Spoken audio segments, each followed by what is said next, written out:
Oh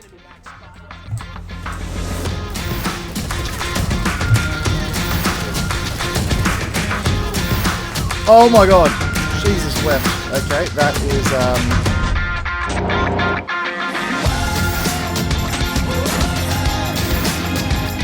G'day there once again viewers, this is your mate Kamikaze78 here, coming to you guys with some more Planetside 2 content. Today guys, we're going to be kickstarting our reviews of the new Doku Empire specific assault rifles with a bang by taking a look at the MGR-A1 Vanquisher assault rifle for the new conglomerate combat team killing, medic division. Clearly. As you guys know, with all of my weapon reviews, we always start by going over the weapon's stats, followed by some weapon-specific strategies as to how you can make the most of the weapon in combat, and finally, we go over some attachment options to better augment the weapon and its abilities. But in saying that, I know that not everyone has the time or patience to sit through a 10-minute plus weapon review, so with that, let's open the floor with a quick TLDR on the NC's latest addition to the arsenal of dishing out freedom. So, the Vanquisher. Have you ever wanted a DMR that fires 3 rounds at the pull of the trigger? Well, the crazed bastards at the NC R&D department that are obsessed with jamming the biggest bullet into the smallest possible magazine bring you the Vanquisher. The one thing shooters will note about this weapon straight out of the gate is its stopping power, more specifically that it can nail any unarmored target at any range if all 3 bullets in a burst connect with headshots. Now, this is not without saying that one must be in touch with their accurate side, as well, you need some pretty amazing crosshair placement to land all 3 hits onto a target at an extended range, but the reward is oh so worth it.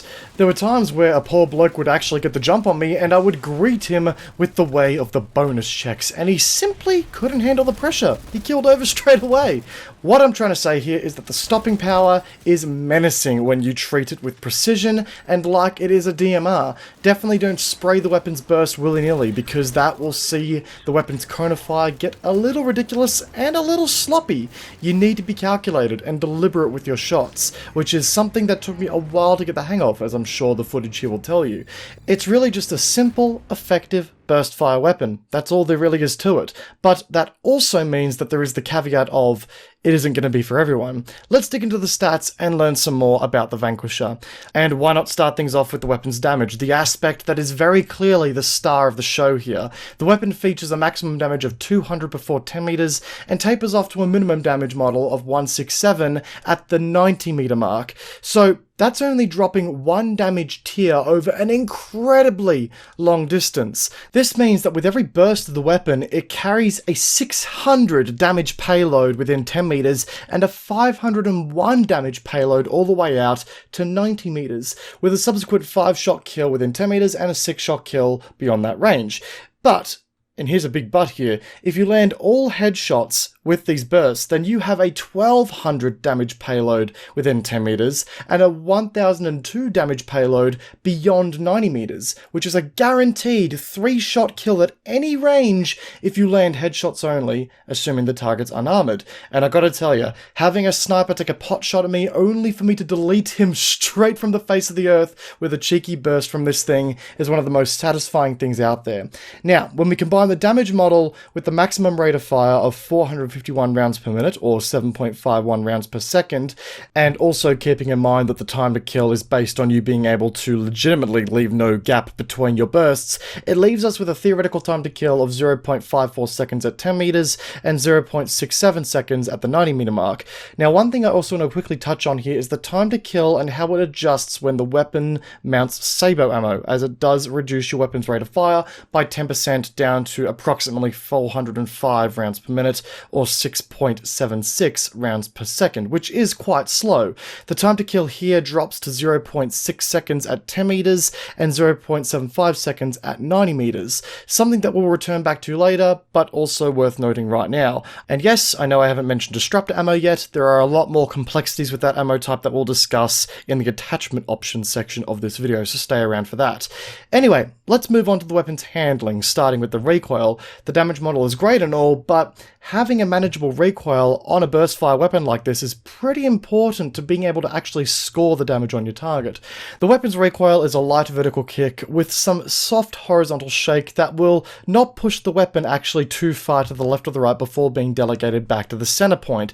It is, in other words, very controllable. Your cone of fire bloom is actually going to present itself to be more of a problem here than the recoil pattern is concerned if you do go a little bit too close to full auto. As far as the exact numbers are concerned, the weapon has a consistent vertical recoil of 0.4 degrees per shot, which is not far off what other NC weapons carry as it is, alongside a 2 times first shot multiplier, taking it up to 0.8 degrees at the start of every burst with the weapon. Now, I was actually surprised to see this stat in the API, considering that all of the burst weapons previously had first shot multipliers that didn't actually greatly kick the weapon's recoil up. But hey, you live and learn, I guess. This is something new. As far as the horizontal side of things are concerned, we have a 0.2 degree horizontal shift per shot either to the left or to the right, with a governing 0.25 degree horizontal tolerance, meaning that the weapon will only ever kick to the left or the right once before being pulled back to the opposite direction and back to center gravity, which is quite nice. It keeps the weapon fairly centered, but enter the horizontal recoil angle, which will shift from -5 to 5 degrees to either the left or the right, which has a tendency to kick the weapon around a touch. But mind you, it is incredibly light, nothing too off-putting overall.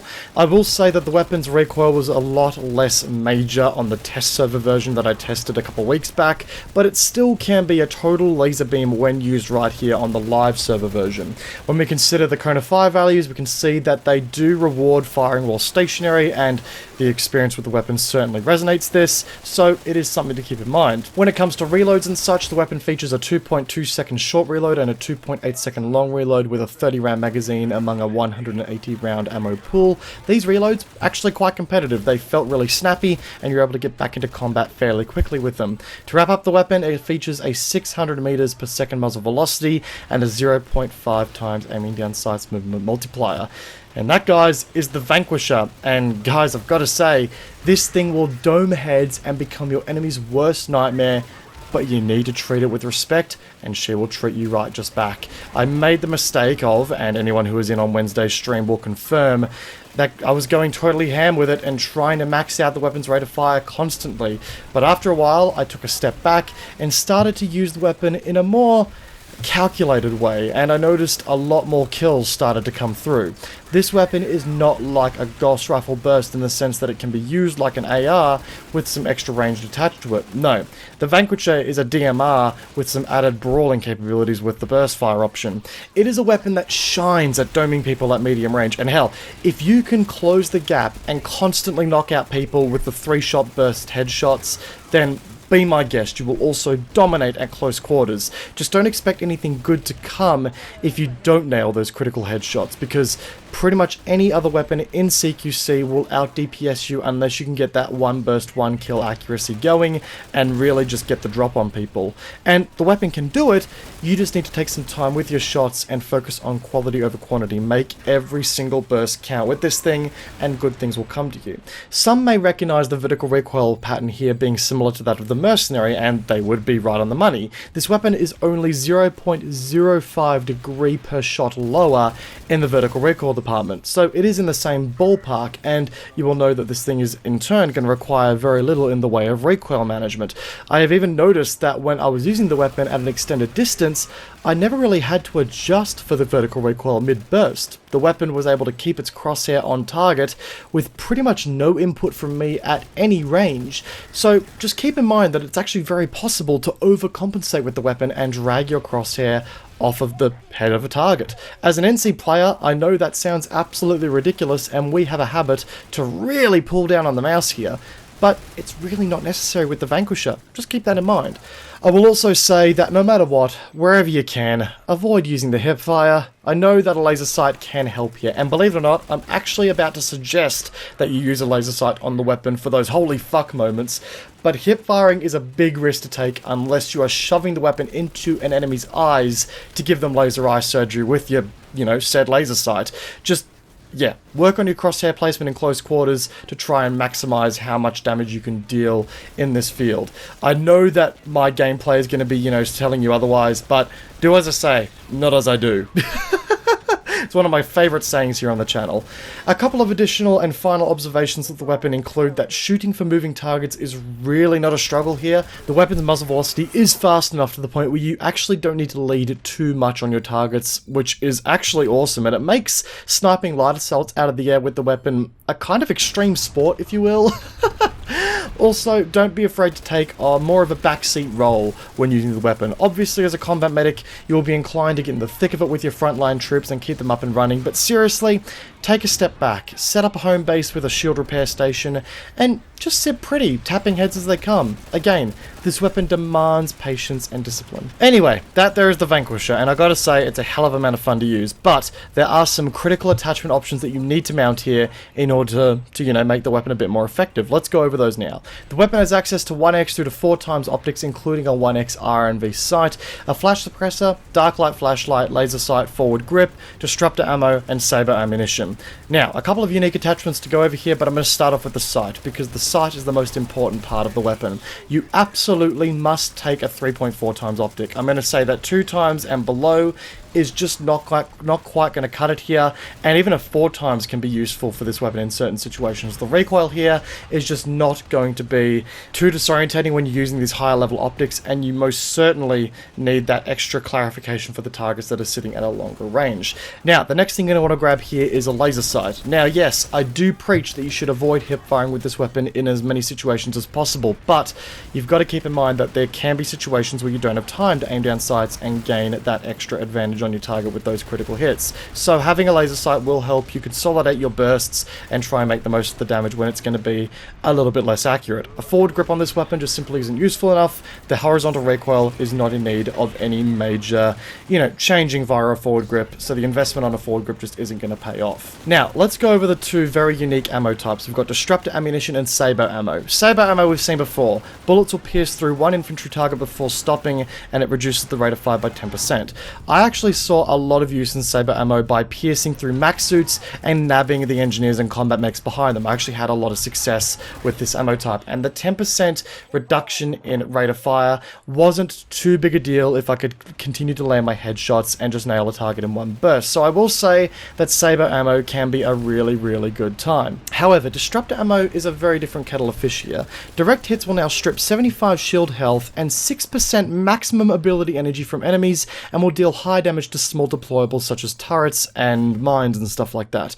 But it reduces your bullet damage to 125 at all ranges. So what does this mean? Well, for one, when you're engaging shielded targets, you're going to be maintaining a 200 damage profile because you take the 75 shield health strip and the 125 damage at all ranges now, and it maintains that 200 damage, which means you're going to be dealing 200 damage at any range now against those shielded targets. That could be quite helpful, but it means you're then going to be dishing out a much lessened 125 damage against healing targets with health. So, where you're going to see advantages, we're going to see disadvantages with this type of thing. You're going to see a massive advantage going against people running bionics for one. A huge advantage, especially if you're sitting back at a further range. But if you come across a combat medic with carapace, all power to you, because you're going to be in a massive disadvantage situation now. I actually versed a lot of combat medics while testing out Destructor Ammo who had carapace, and I was dead in seconds. I was not able to keep up with the damage that they were outputting. However, a nice, interesting little factor about this ammo type is the 6% maximum ability strip from enemies. Now, you're stripping the maximum ability energy, which means that no matter how much ability energy they've used already, you're stripping an additional 6% of what the maximum would have been from their pool. That's fairly major, and it's actually extremely effective against heavy assaults.